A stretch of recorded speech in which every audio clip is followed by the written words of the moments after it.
How to take responsibility for your actions. Aren't defensive people difficult?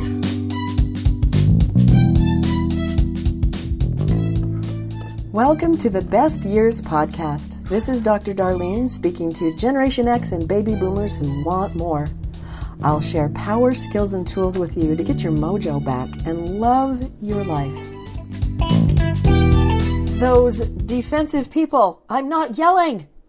What do you mean I'm mean? What do you mean I'm not rude? Why do you keep telling me I'm judgmental? I don't know why you grimace me with that judgmental face yourself. I'm not judgmental. How difficult is this? How do we take responsibility for our actions? How does a person say, yeah, I know, yeah, right? Well, the first step is ownership. What do you own about what's going on? Do you own it or you don't own it? If someone says to you, you're ugly, you stink, you're stupid, and you should brush your teeth, then you just don't go, or no. You say, I'm ugly. Okay, so you think I'm ugly, and yeah, I'm ugly. Or no. Or how about you stink?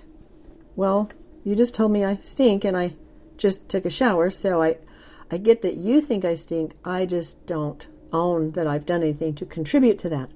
Or, you're right, I do stink. I do. I haven't taken a shower for like a month or 3. And so you own it. Ownership means, is it true? You should brush your teeth. I just brushed my teeth. And in fact, I just went to the dentist and they took the plaque off. Or, I know, right? I haven't brushed my teeth for a while. Thank you for the feedback. Ownership is if it's true or not.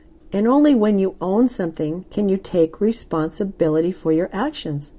And defensive people are not owning. And when you're in a conversation with your grown kids and they're not owning anything, it's a no way conversation. It's a no battle. I call it impossible mode. With a colleague, with a spouse, with a friend, if there's no ownership. And you have those people in your life where it's very difficult to know what to own, what not to own, and if they don't own what you're telling them, and so it's difficult. So what do you do about this? When you have ownership, you say, you're right, it's true. I remember when I was little, and I must have been kind of small, because this is really silly, but I remember my mom was always on a diet. Remember the grapefruit diets? I remember my older sister, she couldn't touch ground beef because she'd get fat. There was some diet going on. All these weird diets that when we were young that everybody was on. And so I wanted to sneak food. So I went to the refrigerator and I opened the drawer and I pulled out 2 pieces of bologna and I stuffed them in my mouth to eat them really quick. And all of a sudden my mom and my sister walked in and said, "What are you doing?" And I turned, "Do you have something in your mouth?" They're like, "Really? You don't have anything in your mouth?" And they go, and I remember them looking at each other smiling. And they walked over and says, "Open your mouth." I went, sure enough, there was 2 pieces of bologna in there. And I had to own it. You need to own it when you get your hand caught in the cookie jar. And then you just say, yeah, you're right. And I was trying to not own that when it was very blatant. Another time, my son, when he was 14, now he's a grown man with 3 children that are beautiful, but at the time I didn't know he'd turn out at all, because my 14-year-old son said to me, "Mom, if you were never born, my life would be no different." Now let's see. Being a bad mom is the worst thing that could happen to me, right? Being a bad parent. I'd rather break my arm than be a bad mother. So when he told me that, it was devastating. And I remember being in school at the time learning about ownership. So I paused my mind, and I remember walking up the stairs, going on the landing, walking up the next level of stairs, going across the bridge into my beautiful bedroom overlooking the city. I sat on the bed, looked out the window, and felt so depleted and not worthwhile. just devastated. And I said to myself, if I wasn't born, would my son's life be different?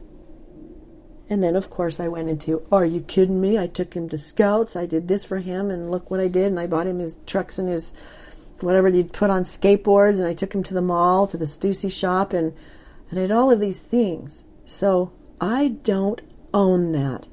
And at the time, I didn't have the wherewithal that I have now to understand that when people say things rude to you, it's about their insecurities and feelings. I know that now. So when someone goes off, it's about them. So I knew he had things going on for him. So I didn't own it. I went downstairs with a smile on my face, went on about my day, and loved my child, and things worked out. When a person is defensive equals they're a little guilty. So if you're a little guilty, you'll start to own it. You're just always mean to me. Well, I'm not always mean to you. But, sometimes maybe I am. Because I am And so if you're a little guilty and you don't own it, then you'll be defensive. So, in other words, the next time someone's defensive or you feel defensive, stop and say, yeah, that's a little close to the truth. I would love your feedback, by the way, on this, because I want to hear your ahas on. I went through my day after listening to Dr. Darlene's podcast, and I started to get defensive, and I paused, which is the first step, and I sat back a little bit, and I realized it's a little close to the truth. I don't totally own it, but it's a little close. So I was kind of defensive. And then I decided to own it and take responsibility for my actions. And boom, now I have power back. When I own what I did, now I get to do ... Say I'm sorry, make restitution, don't do it again, have a conversation, whatever that leads into. There was an episode, in conclusion, on Friends. And love that show, right? So Rachel and Monica were so mad at Phoebe for being flaky. And the entire show was how they were planning to tell Phoebe that she was flaky. And they were so scared to do it. So funny. So the whole show, they almost told her, they're going to tell her, and then they couldn't tell her. And they were scared. And then they went back, and they said, okay, we're going to do it, we're going to tell her. We didn't do it, we didn't do it. We've got to make a better plan. How are we going to tell her she's flaky? So by the end of the show, they had a plan. And they had their mojo about it. They walked up to Phoebe and they said, Phoebe, we have something to tell you. Oh, what is it? We both think that you're flaky. And Phoebe goes, oh, yeah, I know. Yeah, I am flaky. In fact, I'm flaky all the time. Anyway, do you guys want to go get Chinese? Oh my gosh. I loved it. She owned it. She owned up to it. Best way in a conversation, when someone's attacking you, just say, I know, I did, and make those changes. One last thing, my son, another son that came in the other day, and he came in to talk to me, and I thought he was just coming to make conversation, so I started telling him about my day, and then he got a little weird, and finally he just says, well, I've got to go. I wanted to talk anyway, but you're not listening, and walks out. And I thought, that's interesting. Why is he so rude? Why is he's got to get his life together? And as I sat back, I decided, as I replayed it, that I owned that I kind of took over the conversation. But that's because he's such a good listener, right? Now, there's a difference between making an excuse because he's a good listener or making a reason he's a good listener. So I texted him back, not with an excuse, but a reason. I says, you're right.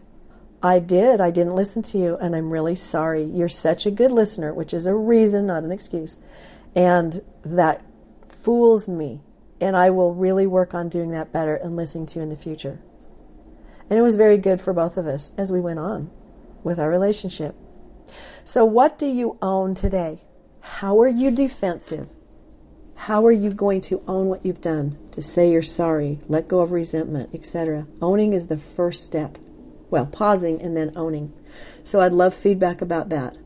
So thanks for listening today, and own your stuff. Talk soon. If you like what you've heard, please subscribe to my channel so we can hang out. Also go to www.whatstopsyou.com for notes to this podcast and learn more power skills to indeed live the best years of your life.